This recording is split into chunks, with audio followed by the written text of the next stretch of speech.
AMG sedan will come in plug-in hybrid form, with substantial electric range. It's expected in the US in late 2024.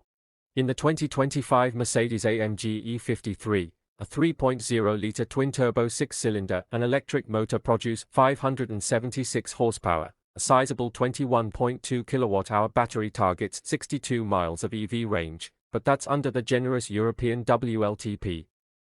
Optional Dynamic Plus package adds more performance and upgraded brakes to this new member of the E-Class family.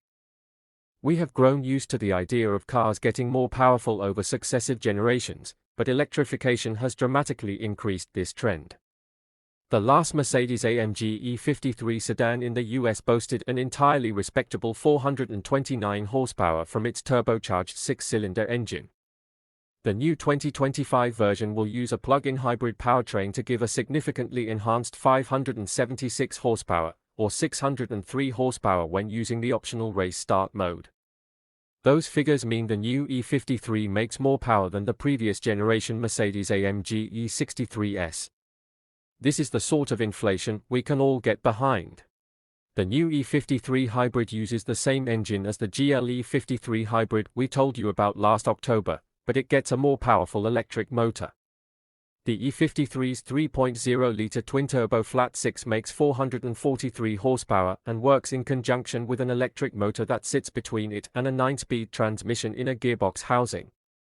It's short on race start mode, which comes as part of the optional AMG Dynamic Plus package capable of delivering up to 161 horsepower and 352 pound-foot with a temporary power boost. Combined torque peak is listed at 553 pound-foot. AMG claims a 0 to 62 miles per hour time of 3.8 seconds for the E53 hybrid sedan at race start, 0.2 slower without it. In the previous E53 coupe, we were able to hit 100 miles per hour in 4 seconds, and we can safely predict that the new car will improve on its official figures. Electrical power comes from a 21.2 kWh 400-volt battery pack located under the rear floor, which is large enough to deliver meaningful electrical range. In Europe, AMG says it is targeting a 62-mile, or 100 km, WLTP rating, which will unlock EV tax benefits for owners in various countries. EPA numbers will certainly be less than that, but the E53 hybrid should still be able to deliver more than 40 miles of EV range, and it can drive at up to 87 miles per hour under electrical power. Top speed is quoted in Europe as 155 miles per hour for the regular car, 174 miles per hour with the Dynamic Plus pack. The E53 hybrid will also be easier to recharge than most plug-ins tend to be, with the option of 60 kilowatts DC fast charging that will allow the battery's state of charge to be taken from 10 to 80% in as little as 20 minutes. Even without specifying the DC charger, the onboard AC charger works at up to a respectable 11 kilowatts. The hybrid system has brought 2 new driving modes, electric, which runs the car as an EV until the battery depletes, and battery hold, which will maintain charge level for later deployment. When driving electrically, the E53 hybrid has a haptic throttle pedal that will stiffen to indicate the point at which maximum performance is being delivered. Pushing beyond that will start the engine and switch to hybrid operation. While the E53 hybrid does get to look more muscular than the standard E-Class, plenty of visual headroom is still being left for the E63 that we confidently expect to follow. The E53 gets a new radiator grille featuring AMG's familiar vertical strakes and with an illuminated surround, a deeper front bumper, and widened front fenders, 0.4-inch broader on each side. Unfortunately, the fenders also get what look to be vents set into the trailing edge, but which turned out to be blanks on closer inspection. The mesh for the smaller pseudo-vents on the rear bumper is also contoured rather than real. At the rear are quad tailpipes, a new spoiler on the trunk lid, and an E53 badge finished in red indicating that the engine is hybridized.